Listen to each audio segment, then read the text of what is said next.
Good morning students. आज हम बात करेंगे सामाजिक स्त्रीकरण के आधारों की। कल मैंने आपको बताया था कि स्त्रीकरण हम किसे कहते हैं, सामाजिक स्त्रीकरण क्या है और सामाजिक स्त्रीकरण की विशेषताएं क्या है। जैसा कि आप सभी जानते हैं कि समाज के अंदर विभिन्न पद और उनसे संबंधित अधिकार और पुरस्कारों में असमानता जो है उसके कारण से समाज में स्त्रीकरण पैदा होता है और वो समाज की एक आवश्यकता है। स्त्रीकरण प्रत्येक समाज में हमें देखने को मिलता है, लेकिन उसके आधार जो हैं वो एक से नहीं हैं। कुछ विद्वानों ने सामान्य कुछ ऐसे आधार जो स्त्रीकरण के मुख्य आधार कहे जा सकते हैं उनका उल्लेख किया है। पार्सन्स ने व्यक्ति की परिस्थिति निर्धारित करने वाले 6 कारक बताए हैं जो स्त्रीकरण को भी निश्चित करते हैं, जैसे नातेदारी समूह की सदस्यता, व्यक्तिगत विशेषताएं, अर्जित उपलब्धियां, द्रव्यजात, सत्ता तथा शक्ति।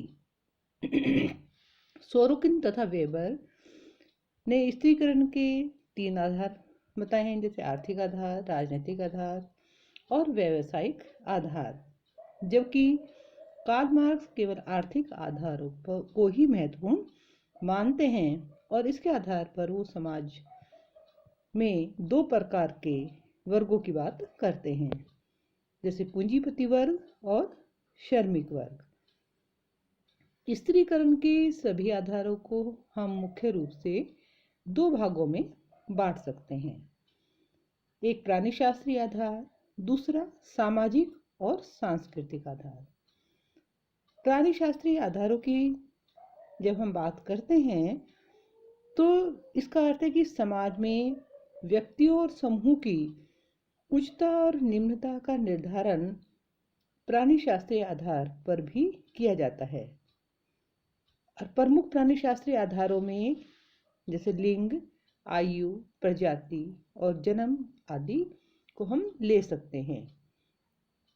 यानी कि जो प्राणीशास्त्रीय आधार हैं जिसमें व्यक्ति की जो अपनी व्यक्तिगत विशेषताएं हैं, जिसमें व्यक्ति का अपना कुछ भी नहीं जो उसे जन्म से प्राप्त हुआ है, यानी कि जैसे लिंग के आधार पर स्त्री या पुरुष का होना, आयु के आधार पर आयु में धीरे धीरे व्यक्ति बचपन से लेकर के वृद्धावस्था तक प्राप्त करता है, प्रजाति में किस प्रजाति में जन्म दिया है, जन्म किस कुल वंश में जन्म हुआ है, और शारीरिक और बौद्धिक कुशलता उसमें कैसे उसका शरीर है, बलशाली है, निर्बल है, उसकी बौद्धिक कुशलता कैसी है, विद्वान है, कम बुद्धि है, जो कि उसके अपने हाथ की चीज़ें नहीं हैं। इन्हें हम प्राणीशास्त्रीय आधार कहते हैं।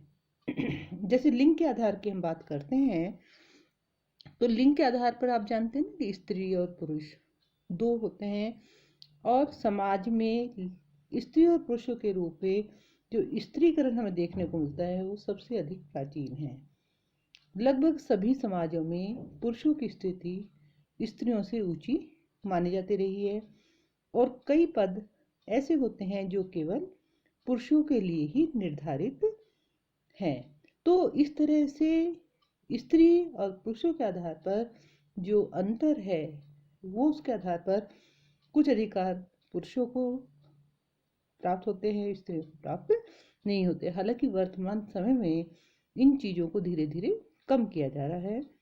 उसी की तरह से आयु के आधार पर आप देखते हैं ना, परिवार के अंदर भी छोटा बच्चे को कम महत्वपूर्ण काम दिए जाते हैं, बड़े को ज़्यादा महत्वपूर्ण काम दिए जाते हैं, या जैसे बड़ा बच्चा होगा तो उसका जैसा तवज्जो दी जाती है। तो आयु के आधार पर जैसे अगर हम विभाजन करते हैं आयु का तो शिशु, किशोर, प्रौढ़ और वृद्ध जो है ये हमें 4 स्तर देखने को मिलते हैं। सामान्यतः हम सभी जानते हैं जो महत्वपूर्ण पद हैं वो बड़ी आयु के लोगों को प्रदान किए जाते हैं। भारत में परिवार, जाति, ग्राम पंचायत के मुखिया का जो पद है वो भी वयोवृद्ध व्यक्ति को दिया जाता है। उसका कारण होता है कि ये माना जाता है कि आयु और अनुभव ये एक दूसरे से जुड़े होते हैं, यानी कि जिसकी आयु ज़्यादा है उसे अनुभव भी ज़्यादा होता है।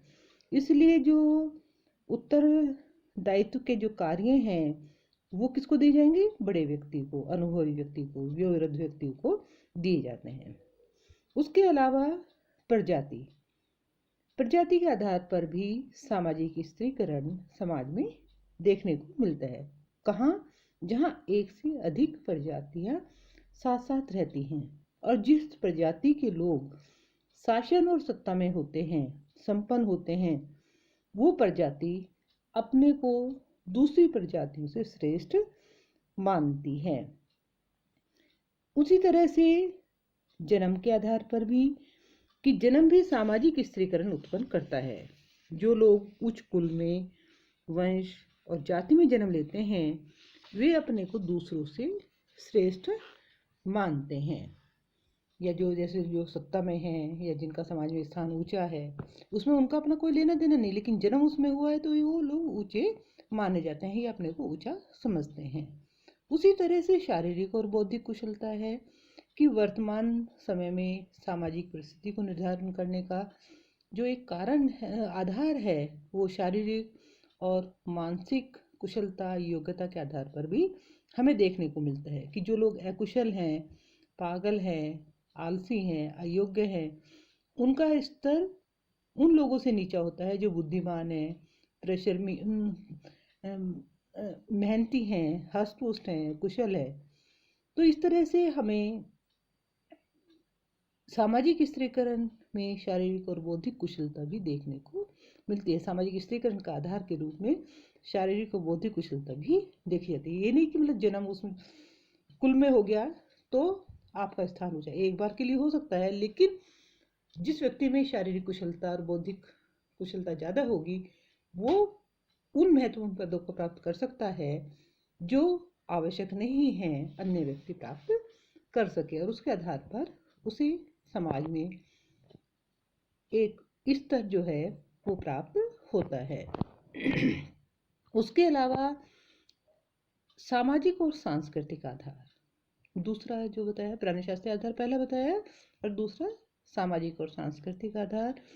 सामाजिक स्त्रीकरण प्राणी शास्त्रों के आधार पर ही, प्राणी शास्त्रीय आधार पर ही नहीं बल्कि सामाजिक और सांस्कृतिक आधार पर भी देखने को मिलता है। जैसे संपत्ति को आप जानते हैं, जिसके पास संपत्ति है और जिसके पास संपत्ति नहीं है या कम है या ज़्यादा है, तो उससे क्या होता है, उसमें भी उच्चता और निम्नता का भेद हमें देखने को मिलता है कि समाज में वो लोग ऊंचे माने जाते हैं जिनके पास संपत्ति अधिक होती है। क्यों? क्योंकि वे सभी प्रकार की विलासिता, सुख सुविधाएं, वस्तुएं खरीदने की क्षमता रखते हैं। इसके विपरीत जो है, जो गरीब है, संपत्तिहीन की स्थिति है, उनकी स्थिति कैसी होगी? निम्न होगी। तो संपत्ति के घटने और बढ़ने के साथ साथ समाज में व्यक्ति का स्तर भी घटता और बढ़ता जाता है। उसके अलावा व्यवसाय सामाजिक स्त्रीकरण का प्रमुख आधार है, क्योंकि कुछ व्यवसाय ऐसे होते हैं जो सम्मानजनक हैं और ऊंचे माने जाते हैं और कुछ निम्न होते हैं। जैसे डॉक्टर है, इंजीनियर है, प्रशासक है, प्राध्यापक है, इनका स्थान जो है वो अन्य व्यवसाय, चाहे वो पैसा ज़्यादा कमाते हों, लेकिन अन्य व्यवसायों से ऊंचा माना जाता है। और इनके आधार पर भी, इन पेशों के करने के आधार पर भी समाज में संस्करण पैदा होता है या एक स्त्रीकरण पैदा होता है। उसके अलावा धार्मिक ज्ञान, धर्म प्रधान जो समाज है उसमें धर्म भी स्त्रीकरण उत्पन्न करता है। जो लोग धार्मिक कर्मकांडों में संलग्न होते हैं, धार्मिक उपदेश देते हैं, धर्म के अध्ययन में रत रहते हैं, उन्हें सामान्य लोगों से ऊंचा माना जाता है। जैसे भारत में पंडित, पुजारी, धार्मिक गुरु, साधु, संत, और ब्राह्मणों की सामाजिक स्थिति उनके धार्मिक ज्ञान और धर्म से संबंधित होने के कारण ऊंची रही है। वर्तमान में धर्म का महत्व के घटने के साथ साथ स्तर निर्धारण में इसका प्रभाव में भी कमजोर होता जा रहा है। सामान्य रूप से आप देखते हैं जो भी धार्मिक कर्म में लगा हुआ है, कोई पंडा पुजारी, वो एक रेस्पेक्टेबल होता है, सामान्य व्यक्ति उसको अपने से ऊंचा मानता है। तो इस तरह से ये आधार भी समाज में एक उच्चता और निम्नता का अंतर पैदा करता है। उसके अलावा राजनीतिक शक्ति, सत्ता और अधिकार के आधार पर समाज में संस्तरण पाया जाता है। जिन लोगों के पास सैनिक शक्ति, सत्ता, शासन की बागडोर होती है, उनकी स्थिति उन लोगों से ऊंची होती है जो सत्ता और शक्तिहीन होते हैं। शासक और शासित, शासक का पद हमेशा ऊंचा रहा है और शासित जो है हमेशा नीचा रहा है। तो इस तरह से शासक और शासित के आधार पर जो अंतर है वो समाज में हमें हमेशा देखने को मिला है। शासन चाहे किसी भी रूप में हो, प्रजातंत्र है, राजतंत्र है, कोई सा भी है, तानाशाही है, जो भी है, उसके अंदर हमें ये सब चीज़ें देखने को मिलती है। शासक और शासित, शासक हमेशा ऊंचा और शासित हमेशा नीचा। उसके अलावा आर्थिक दृष्टि से संपन्न जो व्यक्ति हैं सेना के उच्च अधिकारियों से अपने संबंध कायम कर लेते हैं, समाज में आर्थिक, राजनीतिक और सामाजिक दृष्टि से प्रभावशाली बन जाते हैं।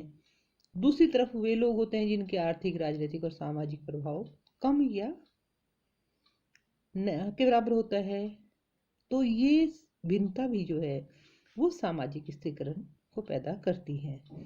यानी कि जो शक्ति होती है वो शक्ति, जिसे राइट मिल्स कहते हैं कि शक्ति स्त्रीकरण के लिए महत्वपूर्ण है, क्योंकि जिनके पास शक्ति है वो